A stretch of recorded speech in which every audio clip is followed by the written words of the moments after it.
মানুষ নানান ধরনের বাসনা পোষণ করেন। তাদের নানান ইচ্ছে থাকে, অভিলাষা থাকে, নানান কামনা করতে থাকেন, স্বপ্ন দেখেন, প্রার্থনা করেন যেন তা সফল হয়, নিজের সম্পন্নতা কামনা করেন, আর শেষে নিরাশ হয়ে যান কারণ এসব কিছুই পান না। আপনাকে একটা ছোট্ট উদাহরণ দিই। জঙ্গলের রাজা কাকে বলা হয়? সিংহকে। এবার যেহেতু সিংহ বনের রাজা, তাই হরিণ তো তার কাছে এসে এটা বলতে পারে না যে আপনি হলেন বনের রাজা, তাই আপনি আমাকে মেরে ফেলুন, আমাকে খেয়ে ফেলুন আর নিজের ক্ষুধা নিবারণ করুন। এমন তো হয় না। সিংহ যতই বনের রাজা হোক, তাকেও পরিশ্রম অবশ্যই করতে হয়, তবেই তার ক্ষুধা নিবারণ হয়। সেইভাবেই আপনার সমস্ত স্বপ্ন, আপনার সমস্ত ইচ্ছে, আপনার সমস্ত অভিলাষা, সমস্ত আকাঙ্ক্ষা পূরণ হবেই, অবশ্যই হবে, পরিশ্রমের দ্বারা। শুধু ভাবলেই হবে না। তাহলে আপনিও জীবনে পরিশ্রম করুন, নিজের সমস্ত স্বপ্ন পূরণ করুন, আর আমার সাথে ভালোবেসে বলুন, রাধা রাধা। আপনি কি কখনো কোনো উঁচু পর্বতের শিখরে পৌঁছতে পেরেছেন? যদি পৌঁছে থাকেন বা যদি আপনি কোনো উঁচু পর্বতের শিখরে যান, তাহলে ভালো করে দেখবেন, আপনি যত উঁচুতে অগ্রসর হতে থাকবেন, আস্তে আস্তে সমস্ত বনস্পতি বিলুপ্ত হতে থাকে। তারপরে সমস্ত গাছপালা, পশু পাখি সব বিলুপ্ত হতে থাকে। শেষ পর্যন্ত সেই শিখরে থেকে যায় শুধুমাত্র শান্তি, নীরবতা। আমাদের মানুষের সাথেও এটাই হয়। মানুষ যখন আত্মবিকাশের পথে অগ্রসর হতে থাকে এবং নিজের জীবনের শিখরে পৌঁছতে চায়, তখন তার একা থাকা অত্যন্ত প্রয়োজনীয় হয়। আর তাকে তখন ত্যাগ করতে হয় নিজের সুখ স্বাচ্ছন্দ্য, নিজের সম্পত্তি, নিজের সমৃদ্ধি, নিজের সৌন্দর্য। দেখুন, জীবনের শিখরে পৌঁছানো একেবারেই সহজ কাজ নয়। এ হলো অত্যন্ত দুর্গম এক পথ। কিন্তু যদি আপনি সেখানে পৌঁছতে চান, তাহলে আপনাকে ত্যাগের প্রবৃত্তি জাগিয়ে তুলতে হবে। ত্যাগ কি সেটা জানতে হবে, কারণ ত্যাগের ফলেই মনে শান্তি আসে, আর সেই শান্তির ফলে মনে উৎপন্ন হয় প্রেম। আর এই প্রেমই হলো জীবনের অন্তিম লক্ষ্য। তাহলে আসুন আমার সাথে ভালোবেসে বলুন, রাধা রাধা। অধিকার, এটা না কোনো সাধারণ শব্দ, না কোনো ব্যবসা, নিজেই একটা অদ্ভুত ব্যাপার এই অধিকার। স্বয়ং ঈশ্বর মানুষকে জীবন বাঁচার অধিকার দিয়েছেন। কিন্তু যখন কোনো নারীর অধিকারের প্রশ্ন আসে, তখন সেই অধিকারের সাথে কর্তব্য জুড়ে যায়। এবার নারীর অনেক অধিকারের মধ্যে একটা অধিকার হলো নিজের স্বামী নির্বাচন করা।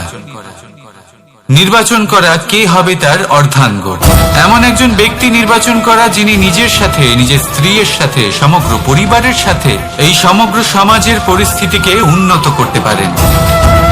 তাহলে ভাবুন, নিজের জন্য স্বামী বেছে নেওয়া কত বড় অধিকার, আর যোগ্য স্বামী বাছা তার থেকেও বড় কর্তব্য। তাই নারীর অধিকারের সাথে যখন কর্তব্য শব্দ জুড়ে যায়, অধিকার নামক শব্দের মাহাত্ম্য আরো বেড়ে যায়। আপনিও নিজের জীবনে নিজের অধিকারের সাথে কর্তব্যকে জুড়ে দেখুন। যদি এরকম করেন, তাহলে সমস্ত স্বপ্ন পূর্ণ হবে, আর মন প্রসন্ন হয়ে বলবে, রাধা রাধা। কর্ম, কর্ম সর্বদাই শান্ত মনে করুন। ভিতের সেই ইটের মতো করুন যে শান্তভাবে 7 হাত গভীরে অবস্থান করে। সবার চোখ যায় শিখরের সেই পতাকার দিকে, কিন্তু শিখরে থাকা সেই পতাকা প্রতীক হলো ভিতের মধ্যে থাকা সেই ইটের শক্তির, যে শান্ত মনে নিজের কাজ করে গেছে। তাই এইভাবেই নিজের কর্ম করুন শান্ত মনে, সন্তোষ ভাব নিয়ে। কলরব যা করার তা আপনার সাফল্যকে করতে দিন, কারণ যখন সাফল্যের এই জয় জয়কার চারিদিকে ছড়িয়ে পড়ে, তখন কর্মের এই মৌনতা আরো শক্তিশালী হয়ে ওঠে।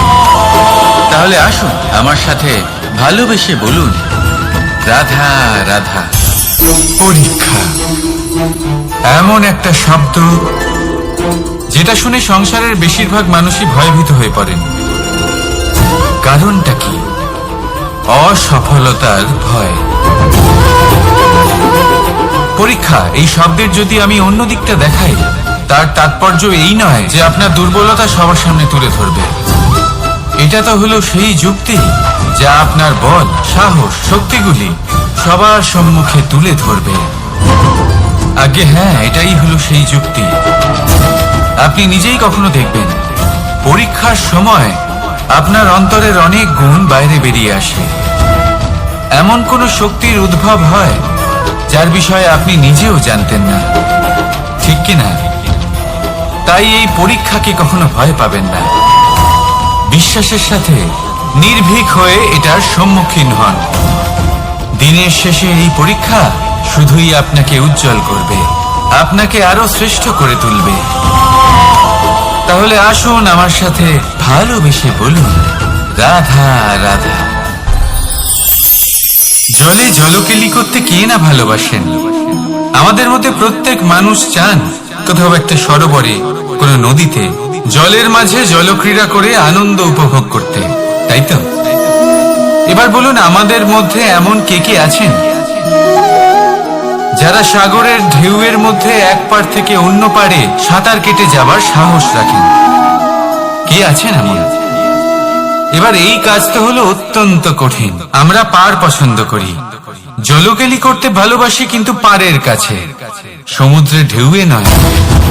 কিন্তু একটা কথা মনে রাখবেন, যেই দিন এই পাড়ের কথা ভুলে গিয়ে আমরা সাগরের ঢেউয়ের সাথে লড়াই করার সাহস রাখব, সেই দিনই সাগরের ঢেউয়ের সাথে লড়াই করার শক্তিও আমরা পেয়ে যাব। পার আমাদের অত্যন্ত প্রিয়, আমাদের সুরক্ষিত রাখে, কিন্তু এটা আমাদের দুর্বল করে তোলে। তাই এই পারের মায়া ত্যাগ করুন আর সাগরের ঢেউয়ের সাথে লড়াই করার সংকল্প নিন। নিজের প্রতি বিশ্বাস রাখুন, তারপর দেখুন কি হয়। সফলতার শিখরে আপনার এই জীবন পৌঁছবে আর ভালোবেসে বলবে, রাধা রাধা। মানুষ যখনই নিজের জীবনে নতুন কিছু করতে যায় তখন ভয়ভীত হয়ে থাকে। ভাবে, যদি আমি অসফল হই তাহলে কি হবে? কে কি ভাববে? কেউ আমাকে দেখে হাসবে কিনা? যদি আমি আমার মতামত দিই তাহলে বলবো, এইসব পরীক্ষার সম্মুখীন হতে কখনো ভয় পাবেন না। কারণ যাই হোক না কেন, পরিণাম দুটোই হতে পারে। একটা হয় আপনি জিতে যাবেন, দ্বিতীয় পরিণাম আপনি হেরে যাবেন। খুব সোজা। যদি জিততে পারেন আপনি সবাইকে নেতৃত্ব দিতে পারবেন, কিন্তু যদি আপনি হেরে যান তাহলে আপনার কাছে সেই অভিজ্ঞতা থাকবে যা দিয়ে আপনি আগামী প্রজন্মের পথপ্রদর্শক হবেন। এবার ভাবুন, এই অভিজ্ঞতা দ্বারা আপনি কাউকে সাহায্য করছেন যা দিয়ে সে নিজের স্বপ্ন পূরণ করতে পারবে। খুব পুণ্যের বিষয় এটা। একটা সহজ কথা জেনে রাখুন, জয় হোক বা পরাজয়, দুটো একই দিকে নিয়ে যায়, আর সেটা হলো জয়ের দিকে। শুধু নিজের দৃষ্টিভঙ্গি শুভ করে তুলুন আর নিজের পরীক্ষাগুলিকে সীমিত করে তুলবেন না। নিজের এই সীমাগুলিকে আহ্বান জানান। নিজের ব্যক্তিত্বকে বিশাল করে তুলুন, শক্তিশালী করে তুলুন। আর আমার সাথে ভালোবেসে বলুন, রাধা রাধা। এই সম্পর্ক হলো গুরু এবং শিষ্যের। গুরু হলেন ধনুকের সেই প্রত্যঞ্চার মতো যিনি নিজেকে পেছনে রেখে শিষ্যকে তার গন্তব্যের দিকে এগিয়ে দেন, তাকে নিজের লক্ষ্য ভেদ করতে দেন, আর সর্বদাই কঠোর হয়ে থাকেন যাতে শিষ্য কখনোই নিজের লক্ষ্যচ্যুত না হয়। ধন্য হলেন এমন গুরু যারা শিষ্যকে নিজের গন্তব্যে পৌঁছেও দেন এবং তার সব কৃতিত্ব তাকেই দেন, নিজের শিষ্যকে, নিজের বাণকে। তাহলে আপনারা চিরকাল এরকম গুরুকে মনে রাখবেন, সর্বদা তাদের সম্মান করবেন, সর্বদা তাদের ভালোবাসবেন, কখনো জীবনে পিছিয়ে পড়বেন না আপনি। আসুন আমার সাথে ভালোবেসে বলুন, রাধা রাধা। আপনি কখনো আতর মেখেছেন? একটা শ্রেষ্ঠ আতরের গুণ হলো ওকে মাখার পরে অনেক দিন পর্যন্ত তার সুবাস থেকে যায়। তারপরে আপনি বস্ত্র বদল করুন বা রেখে দিন, তার সুবাস থেকেই যায়। এবার ধরে নিন এই আতর হলো আপনার কর্ম, আর আপনার শরীর, আপনার বস্ত্র হলো আপনার জিহ্বা। যত শ্রেষ্ঠ আপনার কর্ম হবে তত বেশি এই সংসার আপনাকে জানবে। আপনার কর্ম যদি সর্বশ্রেষ্ঠ হয় তাহলে সারা জীবন মনে রাখবে, আর জীবনের পরেও আপনাকে ভুলবে না। এই কর্ম ধর্ম ভেবে পালন করবেন, কারণ এই চিন্তা ভাবনাই সত্য হয়ে সামনে আসে। সেই জন্য ভাবনাকে পুষ্ট করুন, যুক্তিবোধ শ্রেষ্ঠ করে তুলুন। সবকিছু নিজে থেকেই হয়ে যাবে, পথ আপনা থেকেই সামনে চলে আসবে, কর্ম নিজে থেকেই হতে থাকবে। শুধু কর্ম ধর্ম মনে করে পালন করতে থাকুন, আর আমার সাথে ভালোবেসে বলুন, রাধা রাধা। এই জীবন, এই জীবন দেখতে গেলে কিন্তু খুবই কঠিন। এই জীবন কি করি হে নারায়ণ, এটাকে একটু সহজ কি করে করে তোলা যায়, এই প্রশ্নই তো আসছে মনে। এর উত্তর স্বয়ং সেই মানুষের মধ্যেই লুকিয়ে, তার সিদ্ধান্তে, তার নির্বাচনের মধ্যে লুকিয়ে। এবার জীবনের যে কঠিন সময়গুলো থাকে সেগুলো সেই প্রসঙ্গের মতোই হয়। যেমন ধরুন, আপনি হাঁটছেন হাঁটছেন আর হঠাৎ করে পায়ে কাঁটা ফুটে গেল। এবার আপনি কি করবেন? এমনও ব্যক্তি আছেন যারা সেই কষ্টের কারণে, সেই কষ্ট পাওয়ার ভয় পিছিয়ে আসেন। এমনও কিছু ব্যক্তি থাকেন যারা সেই আঘাতে নিরাময় করার জন্য সময় নষ্ট করবেন, কতটা জানি না। এমনও কিছু ব্যক্তি থাকতে পারেন যিনি হয়তো সেই কাঁটাকে তুলে নিয়ে তার ব্যবহার গজালের মতো করবেন, তাকে দেওয়ালে পুঁতে একটা সুন্দর ছবি লাগাবেন, যাতে সেই দেওয়াল আরো সুন্দর দেখতে মনে হয়। এটাই জীবনের সাথেও হতে পারে। এবার দেখুন, জীবন হলো কঠিন নাকি অত্যন্ত কঠিন সেটা গুরুত্বপূর্ণ নয়, সেটাকে সরল করার জন্য আপনি কি করছেন সেটা গুরুত্বপূর্ণ।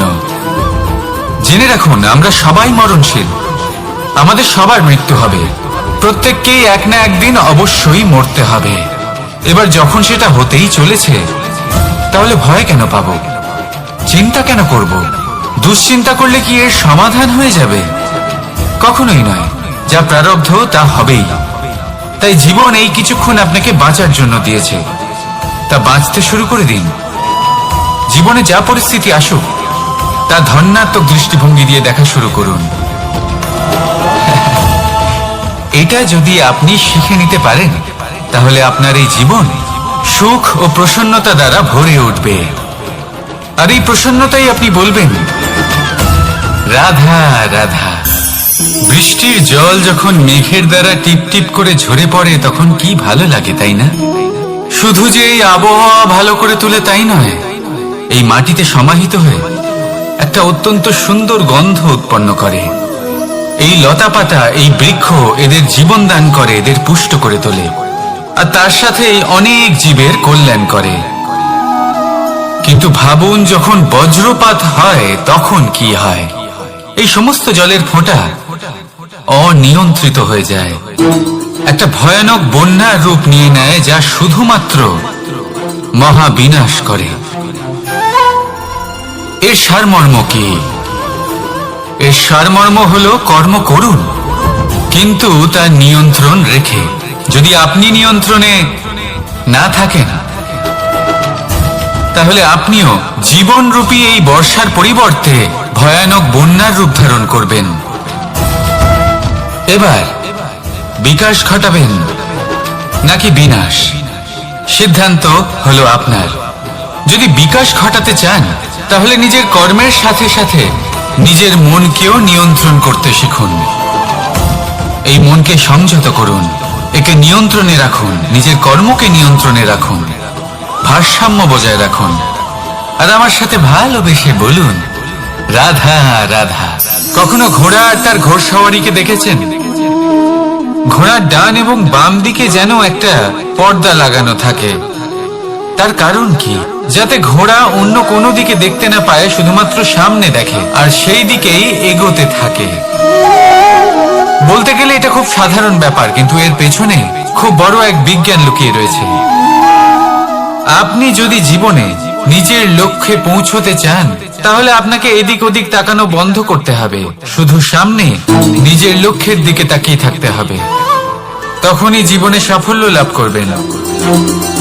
ঘোড়া তো শুধুমাত্র এক পশু, তার উপরে লাগাম পরাতে হয়, চোখের ডান এবং বাম দিকে পর্দা পরিয়ে দেওয়া হয়।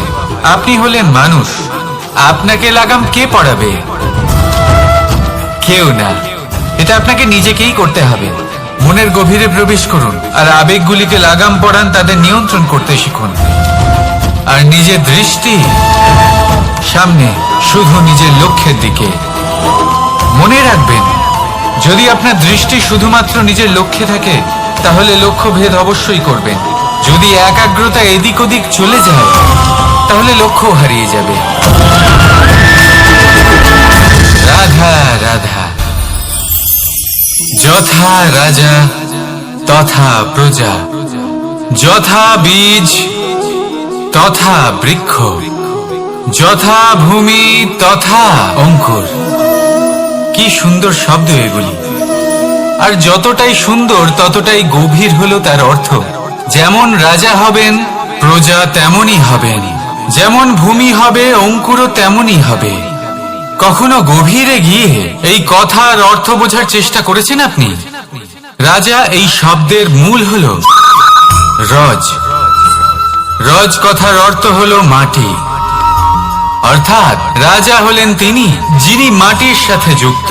রাজা হলেন তিনি যিনি প্রজাদের সম্মান করবেন, তাদের যত্ন নেবেন, তাদের চোখে জল দেখলেই চিন্তিত হয়ে উঠবেন, তাদের অশ্রু মোছার জন্য সমস্ত সম্ভাব্য চেষ্টা করবেন, তাদের সুখী রাখার জন্য সমস্ত চেষ্টা করবেন।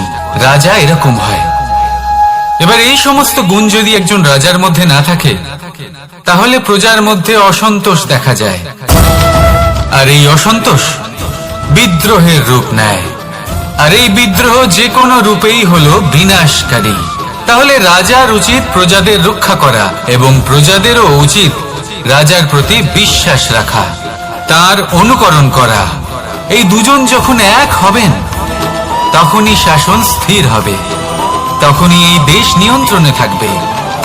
যদি দুজনের মধ্যে কোনো একজন নিয়ন্ত্রণ হারান, তখন মহা বিনাশ অবশ্যই হবে।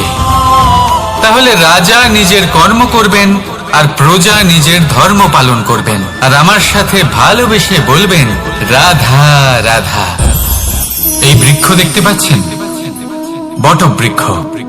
এই সংসারের সব থেকে বড় বৃক্ষের মধ্যে অন্যতম। কি না করে এই বৃক্ষ? অনেক বছর ধরে বেঁচে থাকে এই বৃক্ষ। এই বৃক্ষ সর্বদাই বাড়তে থাকে। কত পশু পাখিদের এই বৃক্ষ আশ্রয় প্রদান করে। পথ চলতি পথচারীদের এই বৃক্ষ ছায়া প্রদান করে, আশ্রয় প্রদান করে, বিশ্রাম করার জায়গা দেয়, শীতল ছায়া দেয়। বটবৃক্ষ সংসারের সব থেকে বড় বৃক্ষদের মধ্যে একটা বৃক্ষ। এই বৃক্ষের বীজ সর্ষে দানার থেকেও ছোট হয়, কিন্তু তা মাটির মধ্যে সমাহিত হয়ে যায়, নিজের খোলসকে ভেঙে প্রথমবার অঙ্কুরিত হয়। আর তারপরে আস্তে আস্তে আস্তে একটা ছোট্ট বীজ একটা বিশাল বটবৃক্ষে পরিণত হয়। জীবনে যদি সাফল্য পেতে চান, তাহলে এইভাবেই এগোতে হবে।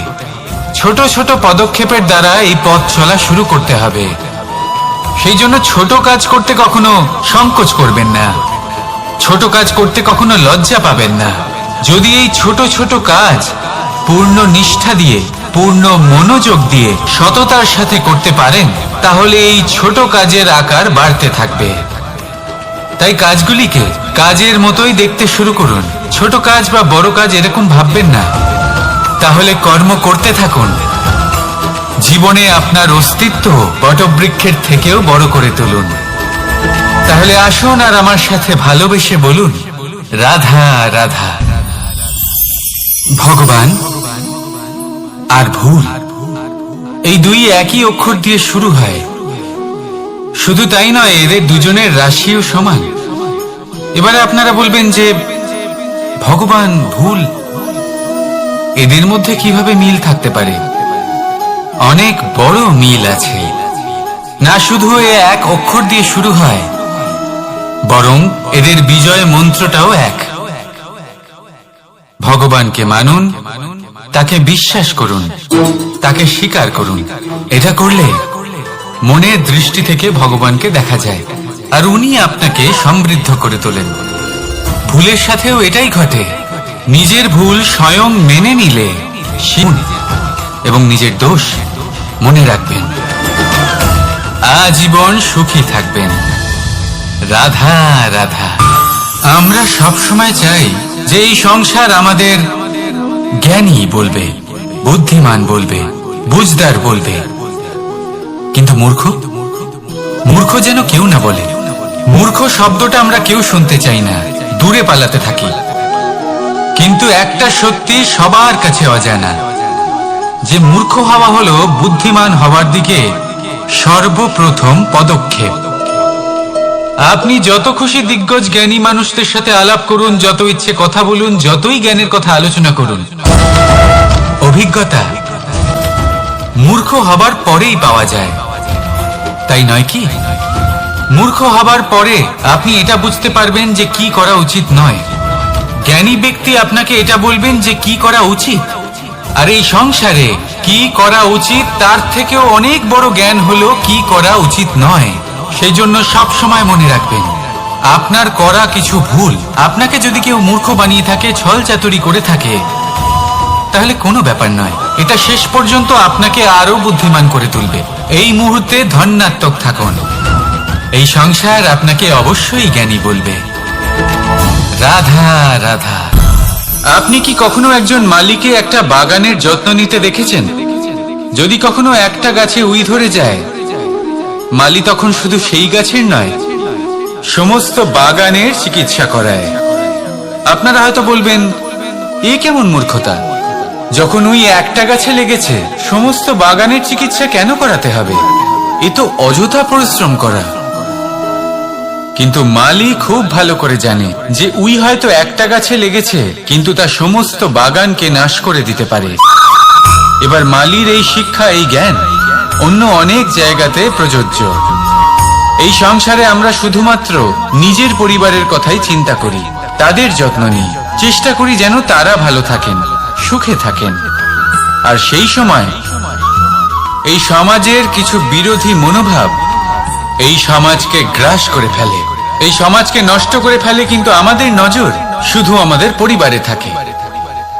সেই জন্য যখন কথা ওঠে রাষ্ট্রের, দেশের, তখন তার জন্য সিদ্ধান্ত নিতে হবে, তখন তার জন্য ত্যাগ করতে হবে। আর মনে রাখবেন, যে সমস্যায় আসুক তার সমাধান পূর্ণরূপে বাঞ্ছনীয়।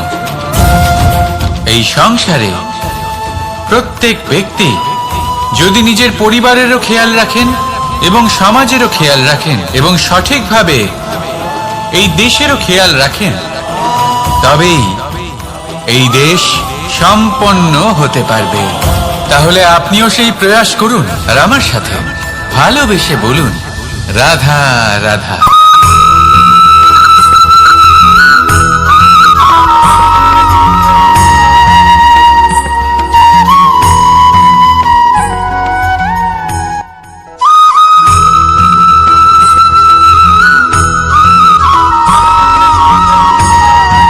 কর্ম এবং ফল। মানুষের স্বভাব হলো এটাই যে তিনি নিজের প্রত্যেক পরিশ্রমের প্রতিফল প্রার্থনা করেন। বেশিরভাগ সময় এই ফলাফলের চিন্তা করতে করতে, কল্পনা করতে করতে উনি কর্ম করতে থাকেন, যে আমি এই কাজটা করলে এই ফল পাবো। সেই সব কল্পনা করতে থাকেন যা না তার হাতে আছে, না আছে অধিকার, আর না আছে নিয়ন্ত্রণ। উনি শুধু নিজের কর্ম করতে পারেন। উনি কি ফল পাবেন তা তার হাতে কখনোই নেই।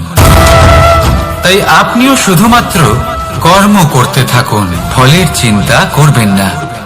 মনে রাখবেন, শিকড় এবং শাখা যেভাবে একে অপরের সাথে জড়িয়ে, সেইভাবেই একে অপরের সাথে জড়িয়ে কর্ম এবং ফল। যেরকম কর্ম আপনি করবেন সেরকম ফল আপনি অবশ্যই পাবেন। তাই এই ফলের আশায় কর্মের সময় কখনোই নষ্ট করবেন না, কারণ যে ব্যক্তি সময় নষ্ট করেন, সময় সেই ব্যক্তিকে অবশ্যই নষ্ট করে দেয়। কর্ম করুন নিঃস্বার্থভাবে, ফলের চিন্তা করবেন না, আর আমার সাথে ভালোবেসে বলুন, রাধা রাধা। কর্ম এবং ফল। দেখতে গেলে এই সমস্ত ব্রহ্মাণ্ড এই দুইয়ের মাঝেই স্থির হয়ে আছে। মানুষজন কর্ম করেন ভালো ফল লাভের আশায়, আর ভালো ফল লাভের আশায় উনি এটাই ভুলে যান যে উনি যে কর্ম করছেন তা কি করছেন। আমি বলেছিলাম কর্ম করুন ফলের চিন্তা না করে, কিন্তু কি কর্ম করছেন সেই বিষয়ে ভাবাটাও অত্যন্ত আবশ্যক। নয়তো অনেক সময় আমরা এমন কর্ম করে ফেলি যা না চাইতেও বিষে পরিণত হয়, যা হয়েছে দুঃশাসনের সাথে, দুর্যোধনের সাথে, গুরু দ্রোণের সাথে। একজনের মানসিকতা উচিত ছিল না, একজনের বিবেক উচিত ছিল না, আরেকজন যে পক্ষ নির্বাচন করেছিলেন সেই পক্ষ উচিত ছিল না। আর যা কিছু ওনাদের সাথে হলো, আপনার আমাদের সকলের সাথে তা হতে পারে। আমি বলেছিলাম কর্ম করুন, ফলের চিন্তা করবেন না, কিন্তু এই কর্মের বিষয়ে বিচার করে দেখাটাও ততটাই আবশ্যক। দেখুন, কর্ম করার উচিত প্রক্রিয়া ফলের চিন্তা না করা, কিন্তু যদি আপনার কর্ম শুভ হয় তাহলে তার ফলও নিয়তি আপনাকেই দেবে। সর্বদা কর্ম করার সময় এটা ভাবুন যে আপনার এই কর্ম এই সংসারকে, এই সমাজকে, আপনার পরিবারকে, আপনার আশেপাশের মানুষজনকে কোন দিশায় নিয়ে যাবে। যদি এটা সবার জন্য মঙ্গলময় হয় তাহলে কর্ম করতে থাকুন। আর হ্যাঁ, নিশ্চিত রূপে ফলের চিন্তা করবেন না। আসুন আমার সাথে ভালোবেসে বলুন রাধা রাধা। বটবৃক্ষের বীজ সর্ষের দানার থেকেও ছোট হয়, কিন্তু যখন তা নিজের রূপ ধারণ করে তখন তা বিশাল বৃক্ষের আকার ধারণ করে, যা সহস্র বছর ধরে বেঁচে থাকে, ছায়া প্রদান করে, পাখিদের আশ্রয় প্রদান করে, আর দেয় পথচারীদের বিশ্রাম করার স্থান। কেন? কারণ সেই ছোট বীজ তা মাটির ভেতরে গিয়ে নিজের খোলস ত্যাগ করে।